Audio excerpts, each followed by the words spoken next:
কোন ফুটবল খেলাটাকে ধ্বংস করে ফেলছে, দয়া করে এই সুন্দর খেলাটিকে এভাবে মেরে ফেলবেন না। আর্জেন্টিনার কাছে 3-1 গোলে হেরে বিশ্বকাপ থেকে বিদায় নেওয়ার পর ঠিক এভাবেই ফিফা আর রেফারির বিরুদ্ধে নিজের চরম ক্ষোভ উগরে দিলেন সুইজারল্যান্ডের অধিনায়ক গ্রানিট জাকা।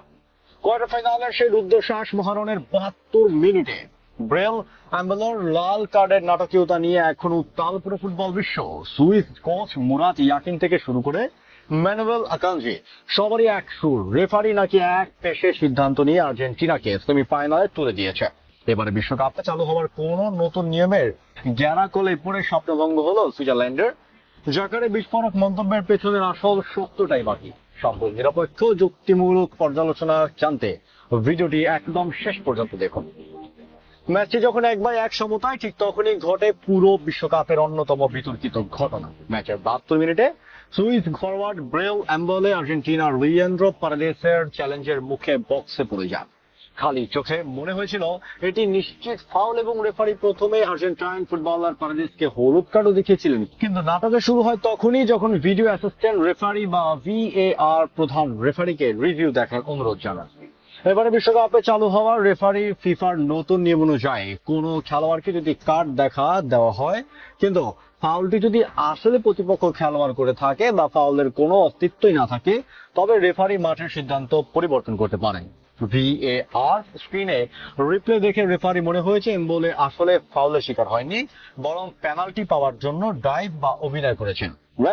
রেফারি পারেদেসের হলুদ কার্ড বাতিল করা, উল্টো এমবলেকে দ্বিতীয় হলুদ কার্ড তথা লাল কার্ড দেখিয়ে মাঠ থেকে বের করে দেন। আর এই একটা সিদ্ধান্তে পুরো ম্যাচের মোড় ঘুরিয়ে দেয়। 10 জনের দলে পরিণত হওয়ার পর সুইজারল্যান্ড ম্যাচের নিয়ন্ত্রণ হারিয়ে ফেলে, যার ফলে ম্যাচ শেষে ক্ষোভে ফেটে পড়ে পুরো সুইস শিবির। ডিফেন্ডার ম্যানুয়েল আকানজি সরাসরি রেফারিংকে এক পেশে দাবি করে বলেন, প্রতিটা ছোটখাটো সিদ্ধান্ত আমাদের বিপক্ষে গেছে। আমার ক্যারিয়ারে এমন এক পেশে ম্যাচ আমি কখনো খেলিনি।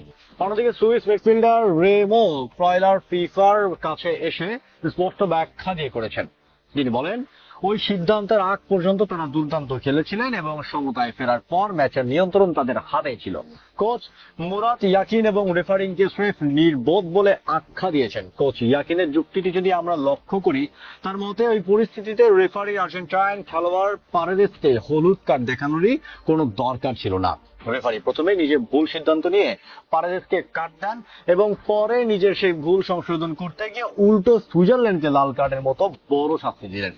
ইয়াকিনের মতে এটি ফুটবলারদের মানসিকতা এবং ম্যাচের ছন্দকে পুরোপুরি নষ্ট করে দিয়েছে। তবে বিদায় বেলায় নিজের দলকে নিয়ে গর্ব করে তিনি বলেন, 10 জন নিয়েও যেভাবে লড়েছে ওরাই তার চোখের ভুল নায়ক। সবচেয়ে বড় বোমাটি ফাটিয়েছেন সুইস অধিনায়ক গ্রানিট জাকা। মাঠের ভেতর এবং বাইরে সবসময় আগ্রাসী জাকা সরাসরি ফুটবলের আধুনিক নিয়ম ও প্রযুক্তির অতিরিক্ত ব্যবহারকে কাঠগড়ায় দাঁড় করিয়েছেন। জাকা বলেন, নিয়ম তো নিয়মই, সেটা আমরা বদলাতে পারবো না। তবে আমার স্পষ্ট মতামত, এমন সব যান্ত্রিক অস্পষ্ট সিদ্ধান্তের মাধ্যমে ওরা ফুটবল খেলাটা আসল রোমাঞ্চ ধ্বংস করে ফেলছে। আমি আপনাদের কাছে আবেদন জানাচ্ছি, দয়া করে এই সুন্দর খেলাটাকে এভাবে মেরে ফেলবেন না। জাকারের বার্তার গভীরতা অনেক। আধুনিক ফুটবলে VAR এর অতিরিক্ত হস্তক্ষেপ এবং প্রতি ম্যাচে সূক্ষ্ম নিয়মের গড়াকলে পড়ে ফুটবলের স্বাভাবিক গতি নষ্ট হচ্ছে, এমন অভিযোগ কিন্তু অনেক ফুটবল বিশেষজ্ঞরই। তবে সমস্ত বিতর্ক একদিকে আর মাঠের লড়াই অন্যদিকে। 10 জনের সুইজারল্যান্ড 112 মিনিট পর্যন্ত বুক চিতিয়ে লড়লেও শেষ পর্যন্ত আর্জেন্টিনার আক্রমণ ভাগের কাছে পরাস্ত হয়। প্রথমে আলভারেজের সেই চোখ ধাঁধানো বাঁকানো শট আর ইনজুরি টাইমে লাউতারো মার্টিনেজের গোলে 3-1 ব্যবধানে জয় নিশ্চিত করে মাঠ ছাড়ে আর্জেন্টিনা। এই জয়ের মাধ্যমে নিশ্চিত হলো বিশ্ব ফুটবলের অন্যতম ঐতিহ্যবাহী এবং চির প্রতিদ্বন্দ্বী এবং এক দ্বৈরথ সেমিফাইনালে আর্জেন্টিনা বনাম ইংল্যান্ড। সুইজারল্যান্ডের বিশ্বকাপ মিশন এখানেই শেষ হলো। ব্রেল অ্যাম্বলের সেই লাল কার্ড এবং অধিনায়ক গ্রানিট জাকার এই কঠোর বার্তা ফুটবল বিশ্বে অনেকদিন আলোচনা ও বিতর্কের জন্ম দেবে। বন্ধুরা, আপনাদের কি মনে হয়, সুইস অধিনায়ক জাকার মন্তব্যের সাথে আপনি কি একমত? VAR এর এই নতুন নিয়মগুলো কি আসলেই ফুটবলের সৌন্দর্য নষ্ট করছে, নাকি এমবলোকে দেওয়া লাল কার্ডের সিদ্ধান্তটি একদম সঠিক ছিল?